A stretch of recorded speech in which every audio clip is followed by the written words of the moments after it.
குல் யா இபாதியல்லதீன அஸ்ரஃபூ, தீமைகளை செய்து கொண்டிருக்கிற, தங்களுக்கு தாங்களே தீமைகளை செய்து கொண்டிருக்கிற என்னுடைய அடியார்களே, வாங்க வாருங்கள், என்னுடைய கருணையின் பக்கம் வாருங்கள். அல்லாஹு தஆலா திருமறை திருக்குர்ஆனில் அழைக்கிறானே, என்னுடைய கருணையின் பக்கம், என்னுடைய மன்னிப்பின் பக்கம் வாங்க. என்னுடைய ரஹ்மத்தில் நீங்கள் ஒருபொழுதும் தப்பெண்ணம் வைத்து விடாதீர்கள். அல்லாஹ் மன்னிப்பானா? அல்லாஹ் என்ன மன்னிப்பானா?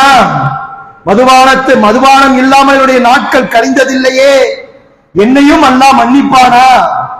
தவறான வருமானத்திலேயே என்னுடைய நாட்களை கழித்து விட்டேனே, என்னையும் அல்லாஹ் மன்னிப்பானா? அல்லாஹ்வுடைய ஆலயத்தின் பக்கமே நான் வந்ததில்லையே, என்னையும் அல்லாஹ் மன்னிப்பானா? தவறுகளில், ஆபாசங்களில், அருவறுப்புகளிலேயே என்னுடைய நாட்களை, நேரங்களை கழித்து விட்டேனே, என்னையும் அல்லாஹு தஆலா மன்னிப்பானா என்கிற சந்தேகம் வேண்டாம். அலா அன்ஃபுஸிஹிம் லா தக்னது மின் ரஹ்மத்தில்லாஹ். அல்லாஹ் ரஹ்மான், அவன் ரஹீம், உங்களை மன்னிப்பதற்காக காத்திருக்கிறான், அழைக்கிறான். வாங்க. நன்மைகளில் திளைத்துக் கொண்டிருப்பவர்களை அழைக்கவில்லை. குல் யா இபாதியல்லதீன அஸ்ரஃபூ, தீமைகளை செய்து கொண்டிருப்பவர்களே கொஞ்சம் வாங்க, என் பக்கம் வாருங்கள், என்னுடைய மன்னிப்பின் பக்கம் வாருங்கள் என்று அல்லாஹ் ரப்பு சுப்ஹானஹு வ தஆலா அழைக்கக்கூடிய மாதம். அன்புக்குரியவர்களே, இந்த மாதம் அல்லாஹ்வுடைய அருளும் கண்ணியமும் பொருந்தி நம்மை எதிர்நோக்கி வந்து கொண்டிருக்கிற இந்த மாதம், இந்த மாதத்திற்கான ஏற்பாடு என்ன? சடங்காக, சம்பிரதாயமாக கழிக்கப் போகிறோமா? சமுதாயத்திற்காக அந்த நாட்களை நாம் கழிக்கப் போகிறோமா? ரமலானுடைய ஆரம்ப நாட்களில் மாத்திரம் பள்ளியோடு அங்கொன்றும் இங்கொன்றுமாக அடையாளப்படுத்தி விட்டு செல்ல போகிறோமா? சமுதாயத்திற்காகவா ரமலான்? பிறர் பார்க்கவா ரமலானுடைய நல்லவர்கள்? நாளை மறுமை நாளில் என்னுடைய, உங்களுடைய மீசானுடைய திராசுடைய இடையை அதிகரிப்பதற்கான சந்தர்ப்பம் அல்லவா இந்த ரமலானுடைய அமல்கள்?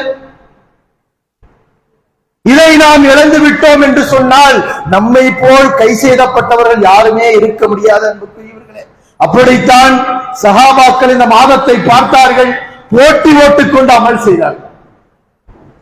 நம்மள்ட்ட ஒரு நினைப்பு இருக்கு, ஐங்காலம் தொழுது விட்டால், கொஞ்சம் ஈமான் நம்முடைய உள்ளத்தில் பதிந்து விட்டால், சொர்க்கத்திற்கு வாக்களிக்கப்பட்ட மக்களை போல் நமக்கு நாமே எண்ணிக்கொள்கிறோம். சஹாபாக்களுடைய வாழ்க்கையை பாருங்கள், என்றைக்கும் அவர்கள் அந்த சிந்தனையில் வாழ்ந்ததே இல்லை. அமல்களில் அவர்கள் திருப்தி கொண்டதே இல்லை. அவர்கள் செய்து முடித்த அமலை கொண்டு சொர்க்கம் சென்று விடுவோம் என்கிற திருப்தி அவர்கள் எப்பவுமே வந்ததில்லை. அதனாலேயே நபிகள் நாயகம் ஸல்லல்லாஹு அலைஹி வஸல்லம் அந்தரங்க காரியதரிசி ஒரு நபித்தோட அல்லாஹ்வின் தூதர் வச்சிருந்தாங்க. முனாஃபிக்குகளுடைய பட்டியலை அவரிடத்திலே இருந்தது. அல்லாஹ்வின் தூதருடைய மறைவுக்கு பின்னால் அமீருல் முஃமினீன் உமர் ரலியல்லாஹு அன்ஹு அவங்கள்ட்ட போறாங்க. தோழரே, அல்லாஹ்வின் தூதரும் இடத்திலே மதீனாவிலே வாழக்கூடிய முனாஃபிக்குகளுடைய பட்டியலை ஒப்படைத்திருந்தார் என்று நான் கேள்விப்படுகிறேன். அந்த பட்டியலில் என்னுடைய பெயர் இருக்கிறதா என்று கொஞ்சம் பார்த்து சொல்லுங்கள். யார் சொர்க்கத்திற்கு சுப செய்தி சொல்லப்பட்டவர்? அவர் ஒரு பகுதியிலே வந்தால் ஷைத்தான் அந்த பகுதியை தவிர்த்து விட்டு மற்ற பகுதிக்கு ஓடி செல்லுகிற அளவிற்கு உமரே உம்முடைய நாவிலே இருந்து கொண்டு அல்லாஹ் பேசுகிறான் என்று சுப செய்தி சொல்லப்பட்ட உமர் ரலியல்லாஹு அன்ஹு அவர்கள் கேட்டார்கள், முனாஃபிக்குகளுடைய பட்டியலில் என்னுடைய பெயர் இருக்கிறதா? பார்த்து சொல்லுங்கள். நம்முடைய ஈமான், அவருடைய ஈமான் கொஞ்சம் ஒப்பிட்டு பாருங்கள். அல்லாஹ்வின் அடியார்களே, ஒரு வருடத்தில், ஒரு மாதத்தில், ஒரு வாரத்தில் முறையாக நாம் தொழுதிருக்கிறோமா?